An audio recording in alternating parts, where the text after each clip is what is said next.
మీరంటే మాకు ప్రేమ అభిమానం చాలా ఉంది. కానీ అది ఎక్కడి వరకు ఉండాలో అక్కడ వరకే మేము పెట్టుకుంటాం. మీరు మాకు ఒక హీరో. జనసేన పరిస్థితి ఆంధ్రలో ఇప్పుడు డిప్యూటీ సీఎంగా ఉన్నారు కాబట్టి ప్రజలందరూ డిప్యూటీ సీఎంగా ఆయన ఎంచుకున్నారు. ఎందుకంటే 2 years కష్టపడితే కూడా ఈ గెలవలేకపోయిండు.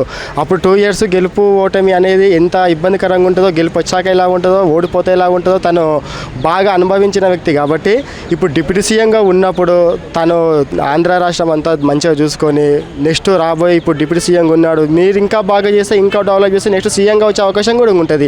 ఇప్పుడు చాలామంది తెలంగాణలో కూడా నెక్స్ట్ పవన్ కళ్యాణ్ సీఎం కాబోతున్నాడు అని చెప్పేసి చాలా విమర్శలు వస్తున్నాయి. కాకపోతే మీరు మేము చెప్పేది ఒకటే అండి, మీకు మీరంటే మాకు ప్రేమ అభిమానం చాలా ఉంది. కానీ అది ఎక్కడి వరకు ఉండాలో అక్కడ వరకే మేము పెట్టుకుంటాం. మీరు మాకు ఒక హీరో. కానీ మీ ఆంధ్ర ప్రజలకు మీరు ఒక డిప్యూటీ సీఎం.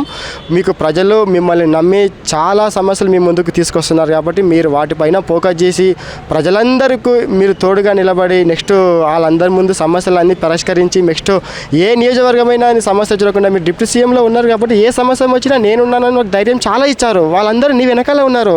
అలాంటి ప్రజలను నిలిచిపెట్టిరో తెలంగాణలో పార్టీ పెడుతున్నాం. అది ఇప్పుడు ఎవరో ఏదో పర్మిషన్ ఇవ్వలేదు, కోపగించుకుని అది తీసుకున్నారని చెప్పి ఆ కోపం తీసుకొచ్చి ఈడ ఇస్తే ప్రజలందరూ వ్యాలం చేస్తారు. మేము ఇక్కడ గెలిపించి కష్టపడి ఇక్కడ గెలిపించి మా సమస్యలో పోరాడుతామని చెప్పేసి మేము ఇక్కడ డిప్యూటీ సీఎంగా ఎంచుకుంటే తను తెలంగాణలో ఒక పార్టీ పెట్టి మా పైన పట్టించుకోకుండా వాళ్ళపైన ఇంకా ఫోకస్ వెళ్ళిపోతుందేమో, ఇంకా ఇక్కడ మనల్ని చూడడేమో అని చెప్పేసి వాళ్ళకు కూడా నిరాశ చెందకుండా తెలంగాణలో మీరు ఎలాగో జనసేన పార్టీ మీరు అసలు ఎలాగో నిలబడలేరు, మీకు ఛాయిస్ లేదు కాబట్టి ఆంధ్ర ప్రజలందరినీ మీరు మంచిగా అందరిని నావాలని ఇప్పుడు ఎలా దగ్గరికి తీసుకున్నారో ఇంకా ముందుకెళ్ళి ప్రజలందరికీ సమస్యలు వెంబడి తీర్చి వాళ్ళకే తోడుండి జనసేన పార్టీ ఆంధ్రాలో బలోపేతం చేయాలని కోరుకుంటున్నామండి. దీని గురించి మాట్లాడాలంటే ఇప్పుడు మా తెలంగాణలో బీఆర్ఎస్ ఉంది, కాంగ్రెస్ ఉంది, బీజేపీ ఉంది.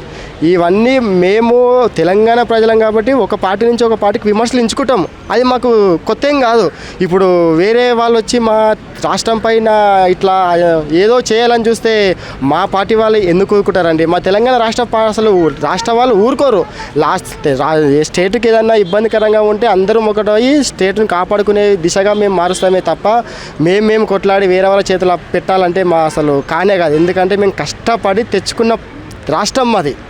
ఇంతమంది బలార్పణలు చేసినామండి. అసలు సమస్య లేదు. పవన్ కళ్యాణ్ గారు మీరు ఆంధ్రాలోనే ప్రజాపాలన చేయండి, ఇంకా ప్రజలను బాగు చేయండి, ఆంధ్రను ఇంకా మరింత స్థాయికి తీసుకెళ్ళండి, అందరికీ మంచిది.